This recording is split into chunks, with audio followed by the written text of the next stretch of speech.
channel Pixie Cerita Horor. Untuk kisah kali ini ada sebuah cerita yang berjudul Guru Ngaji di Desa Sebelah. Dan untuk seperti apa kisahnya, mari kita masuk ke ceritanya. Jawa Tengah, tahun 2000-an awal. Perkenalkan, namaku Lira. Dan kisah yang akan aku ceritakan ini terjadi saat aku duduk di bangku kelas 2 SMP. Di desaku masih banyak warga yang melakukan aktivitas mandi, mencuci dan buang air di sungai. Di rumahku sendiri, kamar mandi dan WC sudah ada. Akan tetapi airnya masih menggunakan pompa tangan. Di waktu itu aku masih usia sekitar 5 tahunan. Hampir setiap pagi, aku biasanya ikut mandi dan mencuci bersama Simbah Putri. Bahkan sampai aku masuk SD pun, Simbah Putri masih sering mengajakku mencuci dan mandi di kali. Meskipun tidak bisa main perosotan dari tanah atau naik ke atas gedebok atau pelepah pisang yang hanyut, aku tetap antusias ikut. Hal menyenangkan itu biasanya aku lakukan jika berangkat ke sungai bersama dengan Mas Ari. Mas Ari ini adalah kakak sepupuku. Mas Ari ini adalah anak budeku, Bude Salma. Mas Ari memang sering aku repotkan jika aku sudah ingin ikut dengannya. Tapi dia tetap tidak kuasa menolakku, meskipun kerap kali Mas Ari harus mendapatkan omelan dari Simbah Kakung atau kakekku yang terkenal galak. Jika mandi dengan Simbah Putri atau nenekku, pastilah aku dinasehati panjang lebar dulu. Misalnya tidak boleh pegangan ranting batang kayu atau pelepah pisang yang hanyut. Dan katanya itu jelmaan Wiyongko. Dan aku pun menurut saja, karena biasanya aku memang bersikap manis di depan kedua simbahku. Tapi di belakang mereka, aku dan Mas Ari sedikit nakal. Tapi nakal sewajarnya anak seusia kami. Didorong rasa penasaran, acap kali melakukan hal-hal yang dilarang tadi. Wiyongko sendiri adalah setan rambut, ada yang menyebutnya setan penyelam. Karena dia punya kebiasaan menyeret orang hingga ke dasar air. Tapi yang paling ditakuti oleh anak-anak adalah mitos yang mengatakan kalau Wiyongko suka memakan isi kepala korbannya. Jadi ketika ada orang yang mati tenggelam, pasti akan langsung diperiksa bagian kepalanya terlebih dahulu. Jika terdapat luka tepat di bagian ubun-ubunnya, kata orang-orang itu adalah ulah setan Wiyongko. Satu hari aku yang habis mandi bersama teman-temanku. Dan juga saja pasti ada Mas Ari. Tapi ini bukan soal hantu air yang hobi menyelam itu. Ketika di sungai kami tidak mendapatkan gangguan apapun. Namun saat pulang melewati rumah kosong yang terkenal angker di desa kami, mendadak kami di sini mempunyai ide untuk main petak umpet. Dan tidak hanya itu, selesai bermain, kami malah memiliki ide lain, yaitu memanjat pohon salam di belakang rumah kosong itu. Setelah saling berdiskusi, sebagian dari kami pun memanjat ramai-ramai pohon salam itu untuk diambil buahnya. Padahal pohonnya cukup tinggi, memang tidak semua anak naik ke atas. Hanyalah Mas Ari dan teman lain yang sudah cukup dewasa, serta memiliki keahlian memanjat yang baik. Waktu itu hampir maghrib. Sebagian anak-anak yang tidak bisa memanjat memilih untuk pulang ke rumah masing-masing.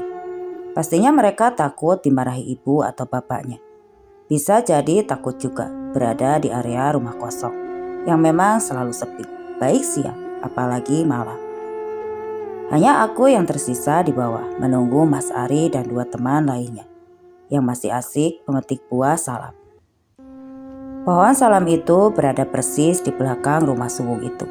Dari tempat aku berdiri, aku bisa langsung melihat ke dalam karena pintu belakang rumah suwung itu sudah jebol. Ngeri-ngeri sedap aku melirik ke dalam sana. Takut ada yang muncul. Keinginan untuk makan buah salam jauh lebih besar daripada rasa takutku. Disitulah aku baru menyadari bahwa aku dan Mas Ari memang pantas menyandang predikat nakal. Keberadaan di bawah sini tentu berbeda dengan di atas sana. Memanjat bersama 3 orang teman tentu lebih seru ketimbang harus menunggu di bawah sendirian. Kadang aku menangkap suara ranting atau semacam kayu yang diinjak, sehingga aku pun mengira jika orang lain di dalam rumah suwung ini, tapi setelah ditunggu tidak ada siapapun. Sayup-sayup suara pengajian yang diputar dari masjid mulai terdengar, pertanda waktu maghrib akan sebentar lagi datang. Tidak sabar rasanya ingin mencicipi manisnya buah salak yang harum itu, ditambah memang aku mulai disusupi rasa takut, membuatku mendongak ke atas. Menunggu Mas Ari melemparkan buah salak, tapi bukannya buah salam yang kudapati, malah sebuah benda asing yang masuk ke dalam mataku. Awalnya aku mengira jika itu semut, tapi entah semakin dikucak, mataku semakin perih dan berair. Dan saat itulah pandangan mataku mulai mengabut, dan entah dari mana asalnya. Aku tiba melihat sosok wanita berpakaian putih dengan rambut keriting sepinggang berdiri dengan jarak yang cukup dekat, menghadap ke arahku, seolah seperti sedang mengomel tidak jelas yang diucapkan olehnya. Tapi aku bisa melihat mulutnya berkomat-kamit, bergerak cepat, dan itu tidaklah normal, karena secerewet-cerewetnya ibuku. Kecepatan bicaranya tidak mungkin seperti sosok wanita ini. Sama-sama aku masih bisa mendengar suara Mas Ari dan teman-temannya di atas sana. Justru yang aneh, suara si wanita berpakaian putih ini tidak keluar sama sekali. Semakin takutlah aku, karena wanita berambut panjang hitam keriting ini bertingkah layaknya orang gila. Bicaranya nyerocos, tapi suaranya tidak ada. Beberapa detik kemudian, terdengar suara Mas Ari menjatuhkan tubuhnya ke tanah. Dia melompat saat menuruni dahan terendah di pohon. "Lah, kenapa kamu nangis? Kamu kelilipan." Aku pun dengan cepat menganggukkan kepala sambil berurai air mata, karena rasanya sungguh sangat perih. "Ya sudah, ayo kita pulang." Dengan sigap Mas Ari mengajakku untuk pulang. Di sepanjang jalan aku pun dituntun oleh Mas Ari sampai ke rumah. Di jalan itu aku pun tidak menceritakan tentang sosok putih berambut panjang keriting. Aku hanya mengira jika dia adalah pemilik rumah atau pemilik tanah di sekitaran sini. Makanya dia nyerocos, mengomeli, memarahi yang sudah masuk ke wilayahnya tanpa izin. Lagi pula sosok wanita berbaju putih dengan rambut keriting sepinggang itu sudah tidak ada. Aku tidak sempat melihatnya pergi, tahu-tahu sudah menghilang begitu saja. Sesampainya di rumah, tidak menunggu waktu lama, aku pun langsung terserang demam. Demam bukan sembarang demam, tapi suhu tubuhku sangat tinggi. Kata ibuku, aku bahkan sampai kehilangan kesadaran dan mengigau terus menerus. "Aku bicara," kata ibu, aku terus mengucapkan, "Kata ibu aku mau pulang, ibu aku mau pulang." Begitu terus terulang-ulang. Saat demamku sudah menurun, ibu menceritakan semuanya. Katanya aku seperti sedang berada di tempat lain. Makanya aku bilang aku ingin pulang. Beruntung aku diberikan air yang telah didoakan Imam Ali. Jadi aku bisa tidur dengan tenang tanpa meracau lagi. Kata Imam Ali, "Kamu itu main ke tempat yang ada penghuninya. Ibu sampai malu karena punya anak perempuan yang susah diatur kayak kamu ini." Benar apa kata ibuku? Ibuku cerewet. Ibuku langsung mengemeliku. Padahal aku baru saja sembuh. "Halira, main kemana coba? Kamu tadi, ayo, jujur," desak ibu lagi. "Main ke kali sama Mas Ari. Pulangnya kita petik salam di rumah suwungnya Pak Agus." Aku terpaksa jujur, padahal aku ingin sekali melindungi Mas Ari dari amarah Mbah Kakung. Mas Ari pada akhirnya memang dimarahi habis-habisan oleh si Mbah Kakung. Dia dihukum tidak boleh main selama seminggu. Ya, itu adalah kisah sewaktu. Kedua si Mbah Kakungku masih ada, dan sekarang aku sudah SMP. Mbah Kakung maupun Mbah Putri kini telah wafat. Bulan puasa tiba, aku dan anak-anak lain yang seusiaku antusias sekali menyambut kedatangan bulan suci Ramadan ini. Kami rajin mengikuti semua kegiatan keagamaan yang diselenggarakan di masjid desa, tidak terkecuali kuliah subuh. Meskipun sebenarnya hal itu kami lakukan karena didorong tugas mengisi buku kegiatan Ramadan dari guru agama di sekolah. Saat selesai menyimak kuliah subuh, kami pun berebut meminta tanda tangan sang ustadz sebagai bukti bahwa kami sudah mengikuti rangkaian kegiatan yang diadakan di desa. Sepulang dari sholat subuh, aku biasanya berjalan-jalan sambil olahraga pagi di area persawahan. Dan di saat itulah, aku bertemu dengan kakak sepupuku yang tinggal persis di sebelah rumahku. Dia anak pertama Bude Salma, dan Bude Salma adalah kakak kandung ibuku. "Mas Ari," teriakku. Orang yang aku panggil menoleh. "Kamu, Ra? Kirain tadi langsung pulang, gak taunya nyusul ke sini," ucap Mas Ari dengan wajah sedikit kaget.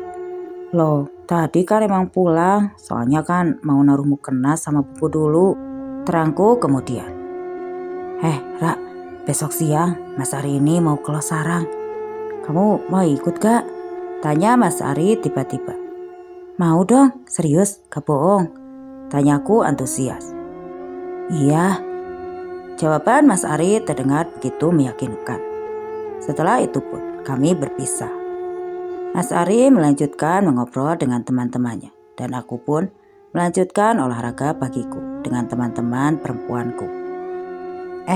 "Ngapain kamu ikut ke Losarang, Ra?" kata Murni temanku. "Ya, kan Mas Ari udah janji, katanya mau ngajak aku ke Losarang dan baru ditepatinya sekarang," kataku lagi. "Iya, maksudku kamu mau ngapain ke sana? Kalau Mas Ari kan memang latihan kori di Losarang. Lah, kamu mau apa?" tanya Murni lagi. "Pengen ikut aja, soalnya kan aku belum pernah ke Losarang. Boleh kok sama Mas Ari." Aku pun di sini berusaha memberikan jawaban terbaik untuk Murni, agar dia tidak bertanya lagi. Aku juga ada loh saudara di Losarang. Waktu itu kita sekeluarga diundang acara pernikahan anaknya buleku. Memang bagus sih desanya, apalagi pas mau masuk ada patung buaya putih, seram." Giliran Winda temanku yang satunya ikut bicara. "Lah, katanya bagus desanya, tapi seram. Gimana toh? Gak jelas kamu." Murni tampak kebingungan. "Ya gak gimana-gimana, memang seram. Apalagi kalau patungnya itu kita liatin terus. Takut. Nantinya hidup dan nanti makan kamu yang cerewet ini." Winda malah sengaja menggoda Murni yang memang gampang sewot. Kami pun lalu tertawa terbahak-bahak. Meskipun Murni agak kesal sendiri, sebenarnya aku pun memiliki rasa penasaran yang besar. Seumur hidup aku belum pernah melihat patung buaya putih itu. Padahal dongengnya sudah melegenda di desa kami. Bahkan sampai di desa-desa seberang sungai sana. Ya, Losarang sebenarnya terletak di seberang sungai. Tapi jalur sungai yang menuju ke sana terlarang tidak untuk dilalui dengan kartek atau rakit. Kalau desanya masih bisa, kita lewati aliran sungainya. Tapi tidak dengan Losarang, tidak ada yang berani. Arusnya terlalu deras dan airnya selalu banjir. Meskipun masuk musim kemarau, debit air selalu tinggi sehingga menyulitkan. Makanya warga desa Losarang juga terkenal takut dengan air.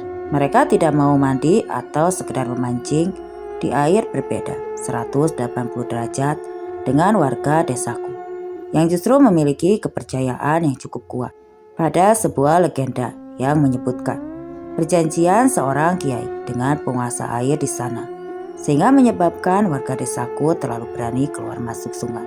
Karena kabarnya ada perjanjian Panglima Buaya Putih dengan salah satu kiai dari desa kami yang membuat siluman buaya itu tidak akan pernah mencelakai warga desa kami.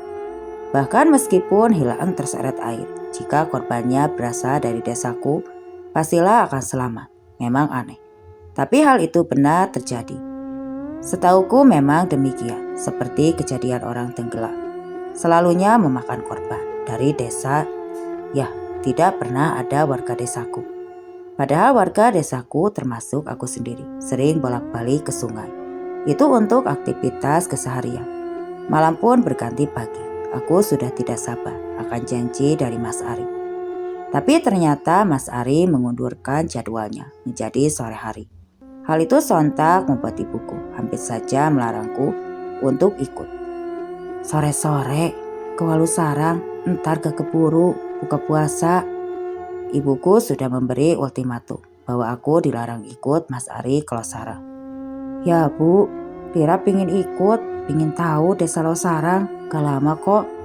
Paling jam 5 sudah pulang kok. Kalau jam 5 dari sana sampai ke rumah itu maghrib, nanti ada apa-apa di jalan. Gimana? Ibuku tetap tidak mau tahu. Akhirnya demi bisa melanjutkan rencana, aku dan Mas Ari membuat siasat. Mas, nanti aku bilangnya mau ke masjid ya buat minta tanda tangan Imam Ali. Kamu nungguin di pertigaan jalan sana biar gak ketahuan ibu, kataku pada Mas Ari. Sesaat sebelum kami berangkat ke masjid untuk ibadah sholat asar berjamaah, Mas Ari pun hanya bisa mengikuti keinginanku. Dia sebenarnya sudah seperti kakak kandungku, mungkin karena dia tidak memiliki adik perempuan. Jadi dia memang sesayang itu padaku sejak dulu. Setelah salat asar berjamaah di masjid, aku tidak langsung pulang. Tapi aku malah lanjut ikut Mas Ari ke Losarang. Kami berboncengan naik sepeda motor bebek Pak D. Ya, meskipun Mas Ari sudah kelas 2 SMK, Pak D belum memberikan Mas Ari sepeda motor sendiri. Dan di tahun itu, anak-anak remaja seperti kami masih mau naik sepeda goes untuk menuju ke sekolah. Mas, kenapa sih Mas Ari belajar korinya jauh-jauh ke Losarang? Tanyaku sewaktu di perjalanan. Ya, di tempat kita kan gak ada, jawab Mas Ari. Tapi kata ibu, Mas Ari itu gak diizinin sama Imam Ali buat ngaji di Losarang. Memangnya kenapa sih Mas? Kok Imam Ali sampai bilang gitu?